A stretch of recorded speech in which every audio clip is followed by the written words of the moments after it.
सभी कर्मियों को, अधिकारियों को सभी का वेलकम है J and K electrical engineering graduate association और J and K power employees and engineer coordination committee की तरफ से। जैसा कि आप जानते हैं 9 सितंबर को एक दिन का 24 घंटे का पूरा मास प्रोटेस्ट लीव रखा गया और आपने उस प्रोटेस्ट को कवर किया, जहां पे जूनियर इंजीनियर से लेकर चीफ इंजीनियर और टेक्निकल कैडर के तमाम टेक्निकल कैडर का सपोर्ट, डेली वेजेस का सपोर्ट इस 24 आवर की कॉल को बहुत ज़बरदस्त तरीके से मिला। और पूरे जे.एंड.के में हमने बताया कि किस तरीके से रिजेंटमेंट को एक्सप्रेस करने के लिए चीफ इंजीनियर भी प्रोटेस्ट में शामिल होने के लिए मजबूर किए गए। आज की डेट में 9 तारीख के प्रोटेस्ट के इतने दिन होने के बाद भी, क्योंकि हमने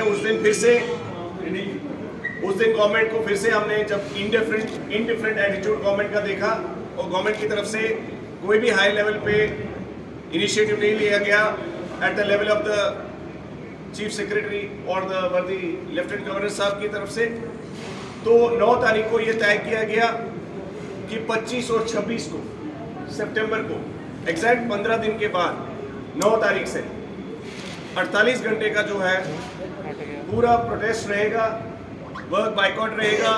सभी जो हमारे इंजीनियर्स और एम्प्लॉयज़ हैं 48 घंटे की जो अपनी स्टेटमेंट दे चुके हैं, जनरल काउंसिल डिसाइड कर चुका है। ये हमने कॉल 9 तारीख को ऑलरेडी कम्युनिकेट की है through writing to the government, also to the principal secretary of the government, to the power development department, chief secretary साहब को, इन सभी आला अधिकारियों को इस बात की संज्ञान कर दिया गया है कि 25 और 26 को जो है again a token 48-hour demonstration and protest will be carried out by the employees of the power development department. आपको जैसे पता है 750 से ज़्यादा इंजीनियरिंग कैडर की वैकेंसीज, जिसमें एक्सेंस की, एडब्ल्यूएस की, एईस की, जेईस की कमी बहुत ज़्यादा डिपार्टमेंट में है। नीचे टेक्निकल कैडर्स में 4000 से ज़्यादा पोस्टें खाली हैं, जिसकी वजह से डेली वेजेस अभी तक रेगुलराइज नहीं हो पा रहे। ये सभी कैस्केडिंग इफेक्ट है, उसको आप कहते हैं ऊपर से नीचे तक।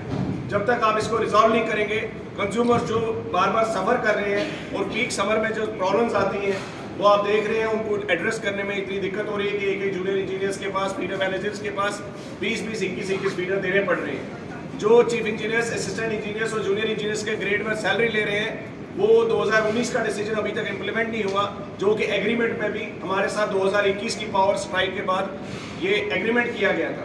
मैं जम्मू की जनता से और कश्मीर में भी आज ये प्रोविंस में पूरी एक प्रेस कॉन्फ्रेंस की जा रही है इसी मसले पे कि गवर्नमेंट ने जो agreements, commitments, state administrative council decisions, ये सब की अहमियत आजकल समझ नहीं आ रही है, ये डस्टबिन में क्यों जा रही है। इतने बड़े लेवल पे जब हम कोई डिसीजन करवाते हैं, इतनी फाइट बैक करते हैं, लोगों को कभी कभी इनकन्वीनियंस भी होता है, उसके बाद उन डिसीजंस के ऊपर इम्प्लीमेंटेशन क्यों नहीं होती, ये या तो आला अधिकारी जानते होंगे या तो इस देश के जो गृह मंत्री भी जानते होंगे, क्योंकि हम currently directly under the ministry of home affairs है, तो मिनिस्ट्री ऑफ होम अफेयर्स से भी ये रिक्वेस्ट करेंगे कि जम्मू कश्मीर में जो मुलाजिम काम कर रहे हैं पीडीडी में, उनके बदल में जो बाकी यूनियन टेरिटरीज में इंजीनियर्स और एम्प्लॉयज पीडीडी के सिमिलर पावर डिपार्टमेंट के काम कर रहे हैं, उनके एम्यूलमेंट्स, उनके एश्योर्ड कैरियर प्रोग्रेशन, उनके बाकी आपके करियर के जो भी प्रोस्पेक्टिव्स हैं वो कितना बेहतर है। और आज यहाँ पे इतना एफर्ट करने के बाद भी, इतने वीकर स्टाफ के होने के बाद भी, इतना एफर्ट डालने के बाद भी जब रिजल्ट्स नहीं आ रहे हैं, तो हम कहना चाहते हैं आदरणीय अपने ऑनरेबल एलजी साहब से और गृह मंत्री साहब से कि आप इसका संज्ञान लें। आज जो हमारा पहला नोटिस था 24 अगस्त का था, आज नियरली उस नोटिस को नियरली जो है 1 महीना होने को जाएगा 25 तारीख को, और 25 तारीख तक कोई रिजल्ट नहीं आए। ये कोई एक दिन की बात नहीं है।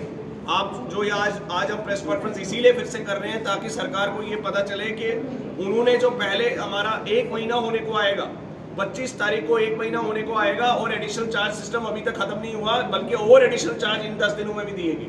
आपको यकीन नहीं होगा, चीफ इंजीनियर ट्रांसमिशन डिस्ट्रीब्यूशन को, जिन्होंने पूरा दिन पब्लिक को सुनना है, उनको चीफ इंजीनियर ट्रांसमिशन का भी चार्ज दे दिया। अभी आपको एक और न्यूज़ है कि सुपरिटेंडिंग इंजीनियर कठुआ के जो है वो जम्मू में बैठ के काम ऑपरेशन मेंटेनेंस सर्कल जम्मू देख रहे हैं। तो आप खुद ही समझ सकते हैं कि नियरली 6, 7, 8 डिविजन्स की रिव्यू लेना, उनकी प्रोग्रेस देखना, उनकी विजिट्स करना, ये कहाँ से पॉसिबल है। तो हम बार बार ये कहना चाहते हैं कि एडिशनल चार्ज सिस्टम किसी हद तक सक्सेसफुल है, लेकिन ये सबसे महत्वपूर्ण डिपार्टमेंट जो एसेंशियल सर्विसेज का है। और यकीन न मानिए, आपको मैं बताना चाहता हूँ, हमारे मुलाजिम अभी भी सैलरीज के बिना है। और ये जो काले बैचेस हमने आज पहने हुए हैं, सभी ने काले बैचेस पहने हुए हैं, क्योंकि ना ही हमारे वो एड्रेस हुए इशूज जो हमें अभी तक रेज किए, और काले बैचेस आज हमने इसलिए भी पहने हुए हैं क्योंकि अभी तक हमारी सैलरी नहीं मिली। मैं प्रिंसिपल सेक्रेटरी फाइनेंस से पूछना चाहता हूं, क्या उन्होंने अपनी सैलरी रोकी? उन्होंने अपने डिपार्टमेंट की सैलरी रोकी? उन्होंने अभी तक पावर डेवलपमेंट डिपार्टमेंट के 21,000 लोगों की तनख्वाह क्यों नहीं डाली? और दीगर डिपार्टमेंट जो उनकी नजर में हो, उनकी क्यों नहीं डाली? सेकंड क्लास ट्रीटमेंट हमारे ही डिपार्टमेंट के साथ क्यों करना पड़ रहा है? 21,000 मुलाजिम अगर सफर कर रहे हैं तो क्या किसी ब्यूरोक्रेट की सैलरी रोकी गई? क्या उनकी सैलरी पहले उन्होंने ऑस्टेरिटी मेजर में क्यों नहीं छोड़ी? अगर सरकार के पास आज फाइनेंशियल क्रंच है तो मुझे बताइए, किसी ब्यूरोक्रेट ने वॉलंटरली कहा कि हमारे सारे आईएएस ऑफिसर जो है इस महीने की सैलरी जो है 1 तारीख को नहीं लेंगे, अगले महीने की 1 तारीख को लेंगे? किसी केएस ऑफिसर ने कहा क्यों पावर डिपार्टमेंट के एम्प्लॉइज और इंजीनियर्स को सभी को सफर कराया जा पा रहा है? हमारा जो डेली वेजर है उसको 9,000 रुपए तनख्वाह मिलती है, वो 9,000 भी उसको नहीं दिए जा रहे हैं, और एक डेढ़ महीना डिले किया जा रहा है। आज कितनी तारीख होने जा रही है? 19 तारीख होने को जा रही है। पिछले महीने हमें 1 महीने बाद 25 तारीख को तनख्वाह मिली, इस महीने अभी तक सैलरी नहीं मिली। तो ये जो डिले हो रहा है, मुझे बताइए, अगर फाइनेंशियल क्रंच है तो क्या सिर्फ पीडीडी डिपार्टमेंट के लिए है, बाकी डिपार्टमेंट्स के लिए नहीं है? कोई आप फर्स्ट इन फर्स्ट आउट कौन सी सर्विस कर रहे हैं? हमारा 1 तारीख को बिल गया ट्रेजरी पे, आज 1 तारीख से 19 तारीख हो गई, अभी तक सैलरी नहीं है। सारे एम्प्लॉयज बिना सैलरी के बैठे हुए हैं। तो लगातार मैं पूछना चाहता हूं सरकार से कि आप ये इश्यूज को एड्रेस कब करेंगे? क्या आप ये चाहते हैं कि लोग सभी जो है मुलाजिम आप अभी अपने कॉम्प्लेक्स में जो है हम 25 और 26 को कर रहे हैं, अगर उस दिन भी ये सरकार अपनी बातों पे अमल नहीं करती है तो ये जो प्रदर्शन है सड़क पे उतरने के लिए 25 तारीख के बाद इसको कोई भी नहीं रोक पाएगा, और हम मजबूर होंगे अपने एम्प्लॉयज और तमाम। आज मैं बताना चाहता हूँ, यहाँ पे हमारे साथ डिप्लोमा इंजीनियर्स एसोसिएशन के लोग भी बैठे हुए हैं, जयपाल शर्मा जी, यहाँ पे अखिल शर्मा जो डेली वेजर्स एसोसिएशन को लीड करते हैं वो भी हैं, लाइनमैन एंड वर्कर्स यूनियन के भी प्रधान बैठे हुए हैं, टेक्निकल एम्प्लॉयज फेडरेशन के जी सिंह साहब, रजिंदर सिंह जी बैठे हुए हैं, तमाम Bishan Singh ji electric employees union के बैठे हुए हैं, 2 नॉन गेस्टेड एम्प्लॉयज यूनियन के बैठे हुए हैं। ये सभी अहदेदार आज जेके का की ये कॉल जो है, क्योंकि आप समझ सकते हैं कि हमने सभी एम्प्लॉयज के मुद्दे इसमें रखे हुए हैं, और आज की डेट में ये सभी यहाँ पे आपको फिजिकली प्रेजेंट होकर अपनी इस शमूलियत इस कॉल में बताना चाहते हैं। और शायद सरकार ने पिछली बार ये समझ लिया कि ये जो लोग हैं शायद कुछ थोड़े से इंजीनियर्स प्रोटेस्ट कर रहे हैं, ऐसा नहीं है। 48 घंटे की जो हड़ताल होने जा रही है, जो प्रोटेस्ट होने जा रहा है, उसमें तमाम बिजली के सभी मुलाजिम जो है एकजुट होकर एक आवाज में पूछेंगे, why discrimination with PDD only.